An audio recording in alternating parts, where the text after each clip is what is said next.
Sa maraming laban sa buhay, iniisip natin na ang tanging paraan para manalo ay ang direktang pag-atake sa kalaban. Pero ayon sa strategy na destroy from within, may mas tahimik pero mas mapanganib na paraan. Sa halip na harapin ang kalaban sa labas, targetin mo ang pagkakaisa ng kanilang grupo. The 33 Strategies of War, Part 27, Destroy from Within. Kapag ang isang samahan ay puno ng tiwala sa isa't isa, mahirap silang talunin. Pero kapag nagsimula ang duda, inggit at kompetisyon sa loob, unti-unti silang humihina. Halimbawa, kung ang mga miyembro ng grupo ay nagsimulang magduda sa kanilang leader o mag-agawa ng kapangyarihan, nagsisimula ng mabasag ang kanilang pundasyon. Hindi mo na kailangang gumamit ng malakas na puwersa.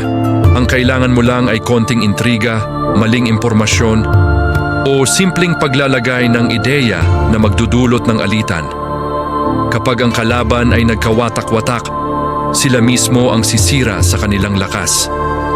Sa kasaysayan, maraming organisasyon at imperyo ang bumagsak hindi dahil sa panlabas na kaaway, kundi dahil sa away, pagtataksil at pagkakahati sa loob ng kanilang sariling grupo. Ito ang tunay na kapangyarihan ng strategy na ito. Tandaan, ang isang kalaban na nagkakaisa ay mahirap talunin. Pero ang kalaban na nag-aaway sa loob ng kanilang kampo ay halos talo na.